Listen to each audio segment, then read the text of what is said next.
Fala aí, galerinha do sétimo ano. Estamos aqui mais uma vez para dar prosseguimento ao conteúdo que começamos esta semana, falando a respeito do renascimento. Então, sem mais delongas, vamos para a continuação dele. Hoje falaremos do renascimento artístico. Sim, pessoal, durante a Idade Média existiram vários tipos de renascimento. Já vimos o renascimento urbano e comercial e agora começaremos a ver o renascimento artístico. O renascimento artístico, ele se caracteriza por ter inovado as técnicas de arte. Isso quer dizer o quê? Que a arte renascentista ela marcou profundamente toda a arte mundial. Até hoje, as técnicas introduzidas pelo renascimento artístico, elas são referência para os artistas contemporâneos. E essas técnicas são o seguinte: o realismo na apresentação da figura humana. Lembrando, pessoal, porque o realismo na apresentação da figura humana? Porque o Renascimento ele vai valorizar o antropocentrismo, ou seja, vai valorizar o homem, a figura humana. O domínio da perspectiva, eu sempre me embolo para falar isso, para obter efeitos tridimensionais em suas telas e afrescos, ou seja, com o domínio da perspectiva, eles vão obter efeitos tridimensionais, né? O efeito 3D de ilusão, parecendo que a tela está em movimento.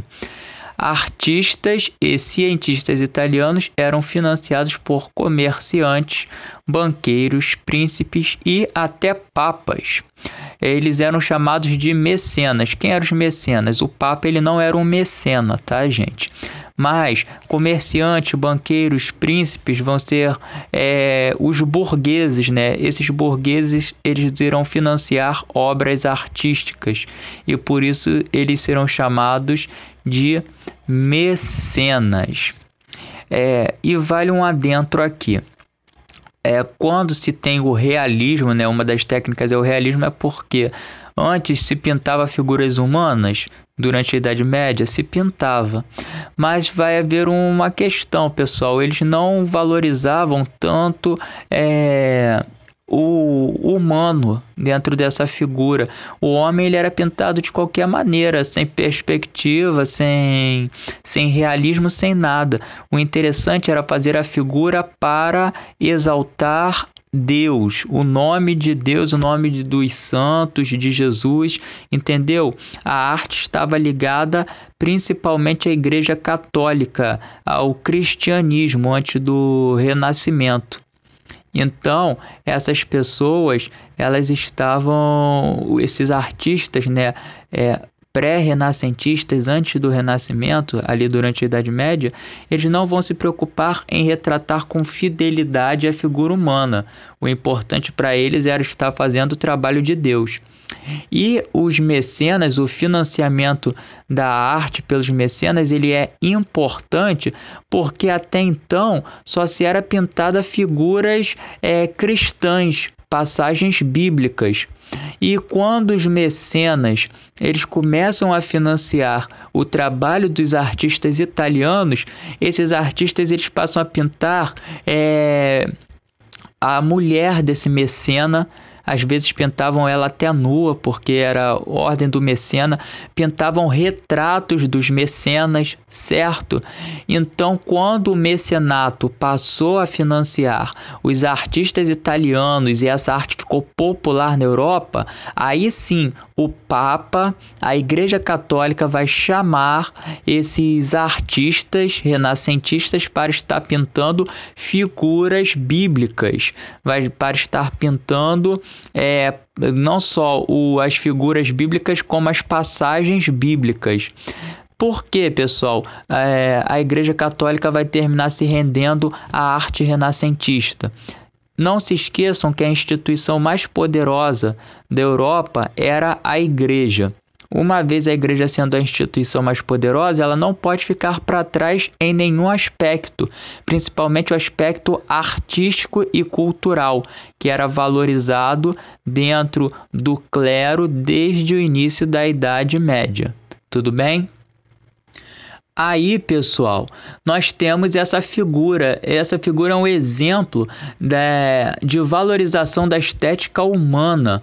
É claro, esse quadro aí está representando a ressurreição de Jesus Cristo. Mas observem, o abdômen de Cristo todo definido, trincado, parece o Jesus Cristo maromba. Dos soldados também, o abdômen todo fortalecido. O rosto, olha só como o rosto é realista. A linha do horizonte também, que dá a impressão de fundo na imagem. Olha o céu atrás, as montanhas atrás. Isso daí é o quê? Isso daí é feito através da linha do horizonte, certo? Que dá esse efeito tridimensional de perspectiva.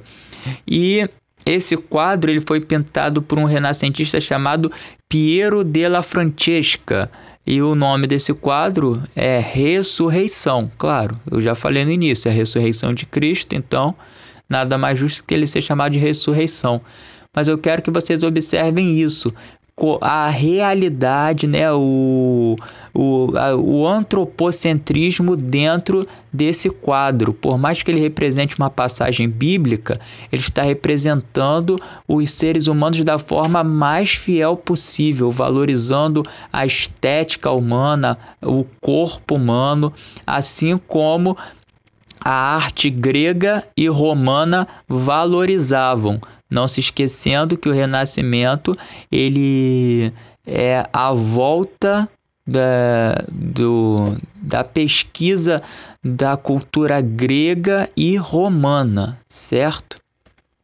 Aí, pessoal, eu coloquei para comparar as pinturas pré-renascimento com as pinturas renascentistas. Aí tem dois exemplos de crucificação. Olha só, do nosso lado esquerdo, nós temos uma crucificação, uma pintura da crucificação pré-renascentista, durante a Idade Média. O negócio é tão interessante que o artista ele não é mencionado, é uma arte anônima. Para vocês verem, o trabalho ele era feito para a igreja, para Deus. Então, a Igreja Católica nem queria saber quem era o artista. Ela simplesmente pedia para alguém pintar e a pessoa pintava. Olha só, vocês observem, o braço de Jesus ali todo reto, sem perspectiva nenhuma, sem efeito humano algum. As próprias árvores que são pintadas, parece até uma pintura, modéstia à parte, né? Não querendo zoar o autor, mas parece até uma pintura de uma criança do 5º ano. É uma arte, né, que ela não valorizava nada de estética, ela não era nada antropocêntrica. Então temos ali algumas mulheres, né, lamentando a morte de Cristo. A gente não vê nenhum sentimento de tristeza no rosto delas, né? Não tem essa imagem, só a expressão corporal de que estão ajoelhadas e de cabeça baixa, que passa essa tristeza. E em contraposição nós temos ali do lado direito a pintura chamada Crucificação com Santa Maria Madalena, de Luca Signorelli. Esse artista renascentista, nós já vemos uma grande diferença, né, do nosso lado direito. É uma pintura que ela retrata bem a humanidade de Cristo. Olha só, o braço já não é todo reto, igual da figura do lado esquerdo, que parece até o Jesus coreano do Anjos da Lei. é uma figura que ela tem a perspectiva nos braços de Cristo ali crucificado, novamente o abdômen de Cristo trincado como o abdômen das esculturas gregas e romanas. Olha só, as pernas torneadas, mostrando a perspectiva, e a própria imagem da Maria Madalena é uma imagem de tristeza, de desespero. Olha só como a moça ela retrata essa imagem de desespero e de tristeza. E eu zoei, né? Parece até o Jesus coreano do Anjo da Lei, na imagem à esquerda, e me lembrou de uma coisa. Reparem que essas figuras renascentistas, essas obras renascentistas, elas vão sempre estar retratando as passagens bíblicas, as pessoas, né? Sempre como brancas, loiras, de olhos claros. Por quê? Porque o modelo desses artistas italianos eram as pessoas que viviam ao seu redor. E as pessoas que viviam ao seu redor faziam parte da sociedade italiana. E esses italianos, a característica física, né, dos italianos europeus é o quê? É ter a pele branca, cabelos claros, né, loiros, ou então cabelos pretos, mas com a pessoal de pele branca e olhos claros. Por isso que a maior parte, né, se não todas as obras renascentistas vão estar sendo representadas por modelos brancos, de cabelos claros, cabelos loiros e olhos claros também. É o modelo europeu. E qual é o problema disso? O problema disso é que, por exemplo, Jesus, que nós estamos vendo a imagem aqui, ele nasceu, né, na região da Palestina, na Judéia, e as pessoas que nascem naquela região, elas costumam ter um nariz mais avantajado, a pele um pouquinho mais morena, o cabelo crespo. Entenderam? A Maria Madalena também, ela era daquela região. Ela tinha a pele mais escura, morena, o cabelo dela dificilmente era claro, era um cabelo também mais escuro, mais crespo, certo? Então, essas figuras renascentistas, elas não vão tratar a fidelidade da região. Pelo contrário, elas vão tratar a fidelidade da Itália, dos reinos italianos, das pessoas que viviam dentro daqueles reinos. Por quê? Eram essas pessoas que eram os modelos desses artistas, certo? Aqui, pessoal, chegamos às 3 fases do Renascimento italiano. Bem simples, ó. 300, século XIV, 400, século XV e 500, século XVI. Aqui neste vídeo, nós estaremos abordando apenas alguns artistas de cada período, só para vocês entenderem a questão da obra de arte, né, desses renascentistas, tanto as telas, as pinturas, quanto as esculturas. O objetivo aqui não é falar de todos os artistas do Renascimento, mas que vocês tenham noção de como essas técnicas artísticas elas eram utilizadas por esses renascentistas, ok? Então aqui eu tentarei abordar alguns artistas mais famosos, que os nomes vocês, às vezes, né, eu creio que vocês já saibam assim, sem ter tratado do Renascimento, porque foram nomes que ganharam fama mundial e superaram o tempo. A respeito do 300, né, do período 300 do Renascimento, a gente tem esse artista Giotto di Bondone. Giotto di Bondone, ele era um eclesiástico. E como nós iremos saber se uma pessoa, durante a Idade Média, principalmente o Renascimento, ela é um eclesiástico ou não? Pela roupa que ela usa. Nesse período da Idade Média, apenas usava a roupa vermelha os bispos da Igreja Católica e a monarquia, os reis que usavam a capa vermelha. Por quê? Porque a tinta vermelha ela era rara na Europa. Era uma tinta muito rara. Então não era qualquer um que poderia usar a roupa vermelha. Só pessoas do alto clero, que é no caso os bispos e os cardeais, e os reis, né? A monarquia europeia é que utilizava. Guarde essa informação que ela será muito importante para nós lá no futuro. Então, Giotto de Bondone, ele era um eclesiástico e também era um artista.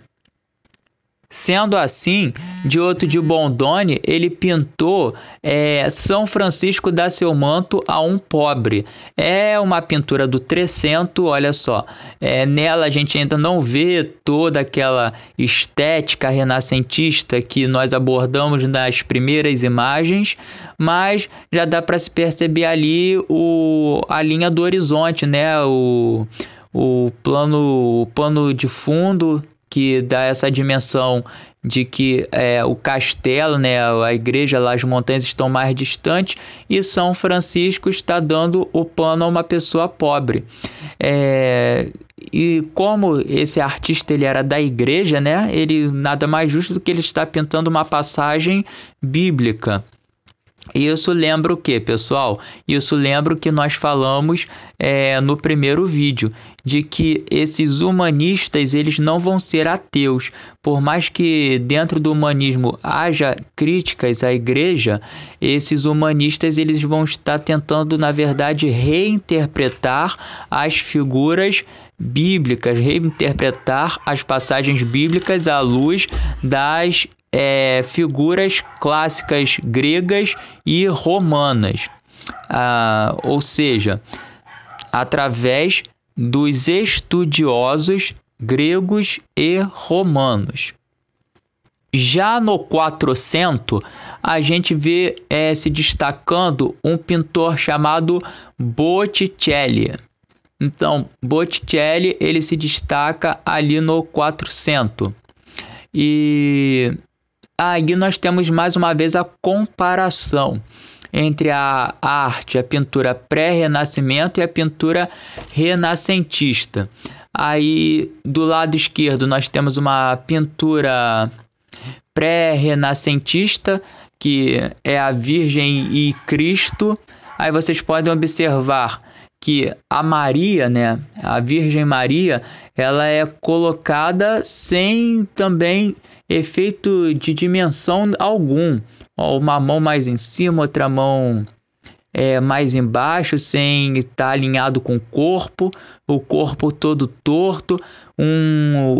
A figura de Cristo, o bebê de Jesus Cristo, ele parece mais um anão na mão dela.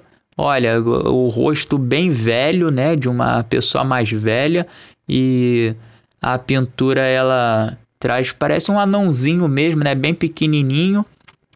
É bem estranha.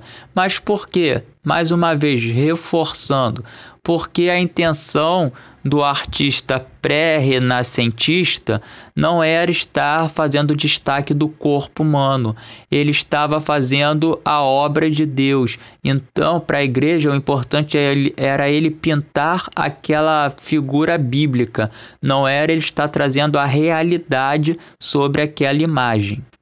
Já na figura do lado direito, né, de Botticelli, nós temos a Maria ali bem mais fiel, bem mais humana. Os efeitos de dimensão, de perspectiva, todos corretos. A figura do bebê, né, de Cristo, Jesus Cristo bebê, também é um bebê bem sadio, bem gordinho, fofinho, mas com rosto de bebê. Por quê? Porque aí o artista ele já está se inspirando em modelos humanos, está tentando representá-los com a mais alta fidelidade. Reforçando mais uma vez, esses modelos desses artistas renascentistas eram modelos italianos. Por isso que o bebê ele é branquinho, loirinho, de olhos claros, e a mãe dele também é branca. porque é a característica física dos italianos. Outra pintura de Botticelli durante o 400 e que se destaca muito até hoje é o Nascimento de Vênus. O Nascimento de Vênus retrata o nascimento da deusa romana Vênus, que na Grécia Antiga, né, na religião grega, vai ser Afrodite. Já na cultura romana será a Vênus. E olha só, vocês podem observar que a Vênus, né, ela é retratada nua. Aí você vê o corpo dela, né, toda a estética do corpo, o busto, a cintura toda fininha ali, meio arredondada. O homem, né, que vem trazendo, que na verdade é um deus romano também, que está dando sopro de vida a Vênus. Ele também é pintado com as dimensões, né, representando a realidade humana e a perspectiva. E ao lado direito da Vênus, está vindo a moça trazendo uma capa para cobri-la, né, cobrir o que seria a vergonha. E quais são os paradigmas quebrados, ou seja, quais são as referências quebradas por essa imagem? Primeiro lugar, Botticelli está retratando uma deusa pagã. Então, pela primeira vez, depois que se entra na Idade Média, um artista ele está tendo fama por retratar uma obra que não é bíblica, uma obra que, justamente ao contrário, retrata uma deusa pagã, uma deusa romana. Outro detalhe, a figura do nu. Antes, as pessoas, né, a igreja falava que a pessoa exibir o corpo dessa maneira era pecado, estava levando a luxúria, a lascívia. Então era pecado estar se mostrando partes do corpo. E o Botticelli ele pinta uma figura nua, né? Uma mulher nua. Isso daí também é outro paradigma quebrado, outra referência, né, que estava imposta na Idade Média e que é quebrada, porque a mulher ela jamais seria retratada nua pela igreja. E Botticelli faz o contrário, ele segue o caminho inverso. Ele retrata a deusa Vênus nua e ele usa, na verdade, uma modelo, né? Ele tem que usar uma modelo italiana. Isso quer dizer o quê? Que uma mulher se exibiu nua para ele e ele pintou esta mulher.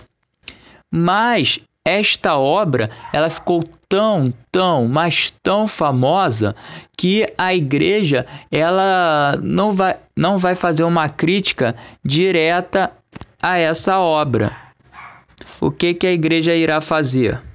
A igreja ela vai chamar Botticelli para pintar obras para ela, como a gente viu anteriormente com a Virgem e Cristo, correto? Essa daí, pessoal, é Simonetta Vespuccio. Ela se casou com um parente próximo de Américo Vespuccio, que foi o homem que depois vai comprovar que o continente americano existia, né? Ele vai fazer um trabalho para os espanhóis falando sobre a descoberta da América. Por isso que o continente americano se chama América, por causa de Américo Vespúcio.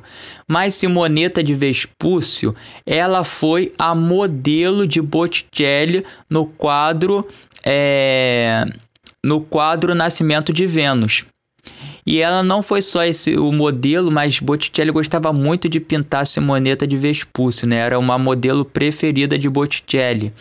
E Simonetta de Vespúcio, ela era uma nobre e o seu marido, ele era um dos mecenas, certo? Um dos homens que contratavam artistas para pintar o que eles bem entendessem que deveria ser pintado.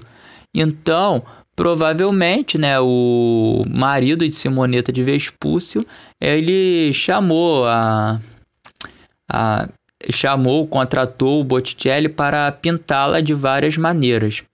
E um detalhe, Simonetta de Vespúcio, ela se casou com 15 e 16 anos com seu marido. E ela morreu aos 23 anos de tuberculose.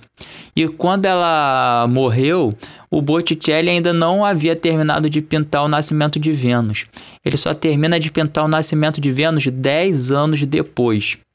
Outra curiosidade é que Botticelli, ao falecer, ele pede para ser enterrado aos pés de Simonetta de Vespúcio, né? Isso daí é uma lenda que dizem. E, na verdade, ele está enterrado na mesma igreja que Simonetta de Vespúcio, porém, a igreja onde ele está enterrado era a igreja onde ele foi batizado. Ele congregava nessa igreja e toda a família de Botticelli foi enterrada ali, certo? Mas o mito entre a relação Botticelli e Simonetta de Vespúcio, ele é dado. E tem registros, né, históricos que comprovam que ele realmente usou a Simonetta de Vespúcio como modelo. Aí, galerinha, chegamos ao Cinquecento. O Cinquecento, ele é marcado por dois grandes artistas. Um deles é esse aí, Leonardo da Vinci. O outro é o Michelangelo, daqui a pouco a gente fala dele. Mas primeiramente vamos falar de Leonardo da Vinci. Leonardo da Vinci é conhecido como um dos maiores, se não o maior intelectual, o maior erudito de todos os tempos. O que significa ser erudito? Significa que ele não era especialista em uma área, ele não era só um grande artista, mas ele tinha conhecimento científico, ele era um engenheiro, ele tinha conhecimento também, o estudo do corpo humano, e também era escultor.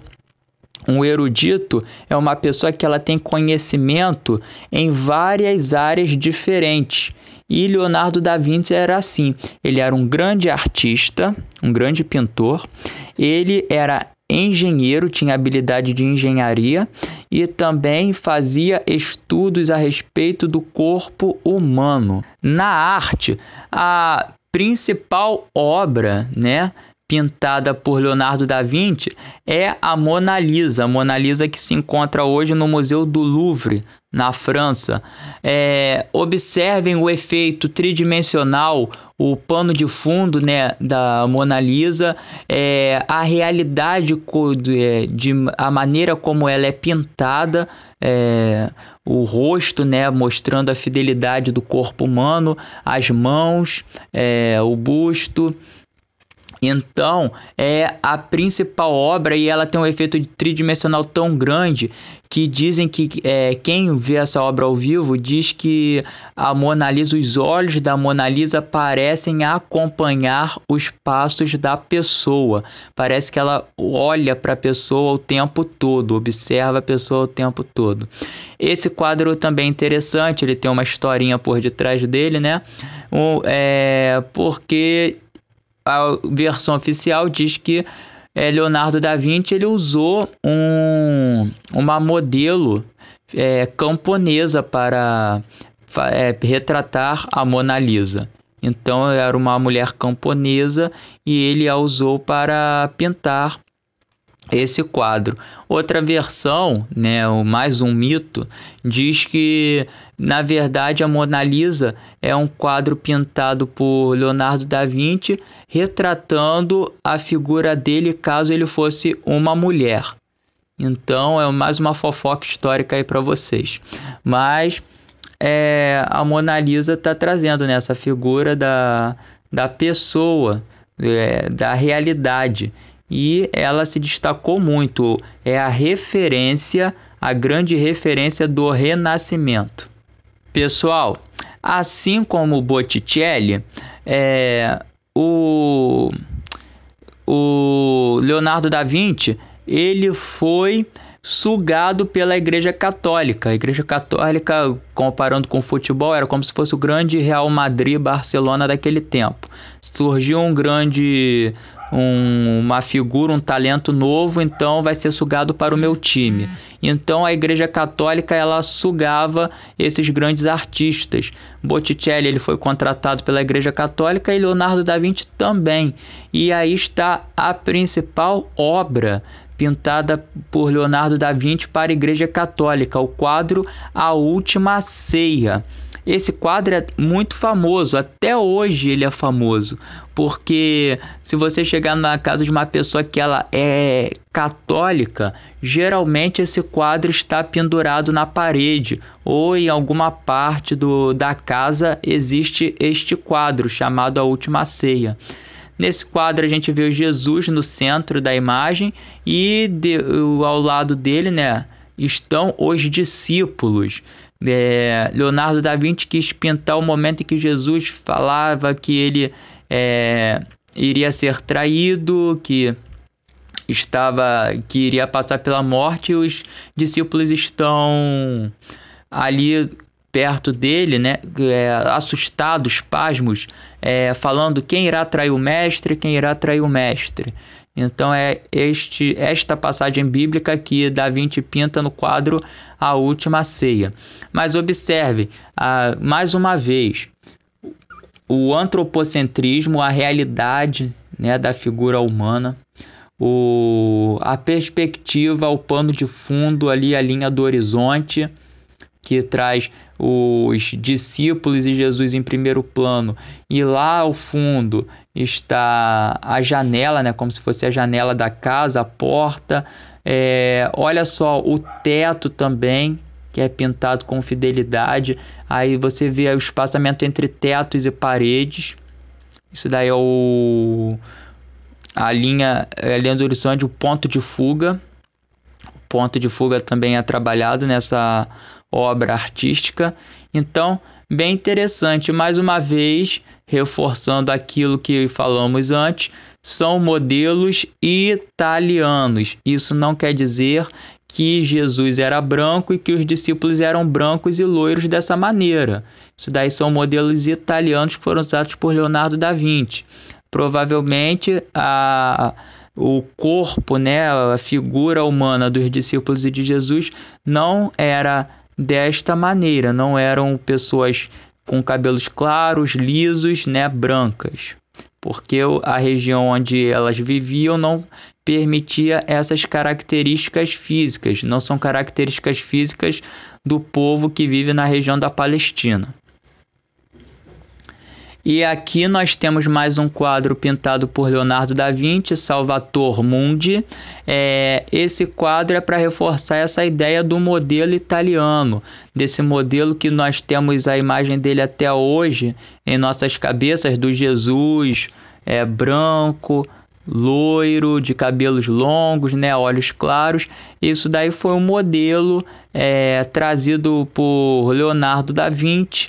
Ele pintou esse camarada aí como Jesus, e a onda pegou.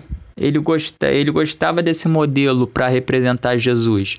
Então, para o resto do mundo, né, para a sequência das obras artísticas, Jesus ficou sendo este homem branco, de cabelos compridos, loiros, olhos claros, certo, pessoal? Mas para reforçar, isso daí é uma figura italiana, é um modelo italiano. Se fosse uma representação fiel de Jesus, ele teria que ser um modelo do Oriente Médio, da região da Palestina. Ou seja, uma pessoa morena, com o nariz largo, cabelo mais crespo, certo? E aí nós temos uma figura de uma mulher que foi pintada por Leonardo da Vinci. Assim como a Mona Lisa, Essa mulher, ela é o desconhecida, ele pintou, mas pelas roupas dela, diferente da Mona Lisa, ela não é uma camponesa, ela é uma pessoa ligada ali à nobreza e provavelmente era a mulher de um mecena. Isso quer dizer o quê? Que Leonardo da Vinci também pintou quadros para os mecenas, correto? Ele foi financiado por esses mecenas, assim como Botticelli, é o que eu falei anteriormente. Esses artistas eles começavam a pintar quadro para mecenas e chegava o Real Madrid, o Barcelona da época, que era a Igreja Católica, e contratava esses artistas para pintar quadros religiosos, passagens bíblicas, figuras de Jesus e dos santos. Aqui nós temos mais uma prova, né, de que Leonardo da Vinci ele era um erudito, a teoria do helicóptero. Antes mesmo do helicóptero existir, Leonardo da Vinci ele já elaborava um projeto de algo que poderia voar, de uma máquina voadora. E isso daí está ligado à cultura clássica grega de que maneira? Porque dentro da mitologia grega existia a figura de Dédalo. Quem era Dédalo? Dédalo foi um homem que voou, né? Criou, né, na verdade, o labirinto de Creta. Dédalo criou o labirinto de Creta, deu as instruções para um nobre, o Teseu, de como sair do labirinto de Creta quando Teseu foi jogado ali, e por raiva o rei da Grécia jogou o Dédalo dentro do labirinto. E Dédalo era um grande engenheiro, então ele elaborou uma maneira de sair pelo labirinto, voando. Então ele colheu as penas de aves que caíam ali dentro do labirinto, pegou um pouco de cera que havia também naquele labirinto, colou a cera nas penas, e tanto ele quanto seu filho Ícaro, que estava também, o filho dele, o Ícaro, estava dentro do labirinto, fizeram asas para sair dali voando. E Dédalo falou o seguinte para Ícaro: não se aproximem do sol, porque o sol pode derreter a cera. E eles conseguiram sair dali voando, fizeram as asas e saíram. Mas só que Ícaro, ao ficar maravilhado por estar voando, ele vai querer se aproximar mais e mais do sol. E quando ele se aproxima, a cera derrete, as penas caem e Ícaro termina caindo no mar, né, e morrendo. E Dédalo consegue escapar. Então, essa ideia de voar já existia desde a Grécia Antiga. E então, o Leonardo da Vinci, ele inspirado nessa ideia, vai querer criar uma máquina voadora e cria o primeiro projeto do helicóptero. Aí nós temos uma maquete de como seria esse helicóptero. Olha só, dá para observar as pessoas, né? 4 bonequinhos que estariam voando e como seria esse helicóptero, as asas dele, a parte em que as pessoas ficariam. Bem interessante. Aqui, pessoal, nós vemos o homem vitruviano. Isso daí é uma imagem, olha só a perfeição do corpo, a estética, é um estudo de Leonardo da Vinci sobre o corpo humano, sobre a dimensão, né, as dimensões que o corpo humano ela tem, a maneira como o ser humano se movimenta, se locomove e tudo mais. Super interessante. Isso daí só prova o quê? Que Leonardo da Vinci ele era um erudito, isto é, tinha conhecimento em várias áreas diferentes. E finalmente chegamos a Michelangelo. E aqui, pessoal, a gente tem uma comparação. Michelangelo ele ficou conhecido como um grande escultor do Cinquecento. Aqui a gente tem o David Donatello, que está à nossa esquerda, e o David Michelangelo à nossa direita, que é o Davi mais famoso. O Davi de Donatello, à nossa esquerda, representa uma escultura do 400. Lembrando, Donatello, ele foi um artista do 400. Então, olha só, ele pinta o Davi ainda com roupas e tudo mais. E a gente tem o Michelangelo do 500, o Davi do 500 de Michelangelo, que ele, na verdade, ele já é uma cultura representando aquelas esculturas gregas antigas, as esculturas romanas antigas, porque o Davi ele já é pintado nu, mais uma vez a valorização do nu, e esse nu chegando à Igreja Católica, certo? A igreja recebendo uma escultura de um personagem bíblico nu, e valorizando o corpo. Olha só, toda a estética do corpo, as pernas, vocês podem observar as pernas, mais uma vez o abdômen todo torneado, trincado, todo maromba, os braços também, e o rosto. Olha só a dimensão como do rosto do Davi, tem o nariz, a boca, tudo alinhado em perfeita ordem dimensional. Michelangelo também se destacou por pintar o teto da Capela Sistina. Sim, pessoal, aquela igreja, a igreja de São Pedro, que fica lá na Itália, no Vaticano, quem pintou as obras, os afrescos que existem ali, foi o Michelangelo. Então ele vai pintar várias passagens bíblicas no teto da Capela Sistina. E isso daí só mostra, né, que a igreja realmente se aproveitou muito bem desses artistas renascentistas italianos. Aí está um dos quadros mais famosos de Michelangelo, a criação de Adão. Adão é este camarada aí à esquerda, e do lado direito ali coberto é Deus. Então vocês podem observar que existe mais uma vez a valorização do nu, e o único que não está nu nesta imagem é Deus, né? Porque seria quase que uma heresia pintar Deus nu. Mas a figura de Deus ali, ele se assemelha muito à figura de Zeus, a representação de Zeus na Grécia Antiga, pelos gregos antigos. E essa figura, a criação de Adão, também está pintada no teto da Capela Sistina. Aqui, pessoal, nós vemos Pietà. Pietà é uma escultura feita por Michelangelo.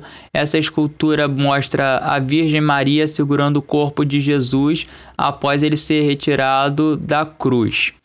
E então vocês podem ver que a figura ela representa a dimensão bonita, não é igual aquelas figuras doidas do período pré-renascentista ali no início da Idade Média. O Jesus ele está bem representado.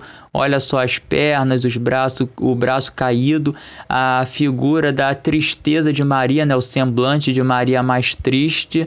E só mostra o seguinte para nós, que Michelangelo, além de um grande pintor, ele era um grande escultor.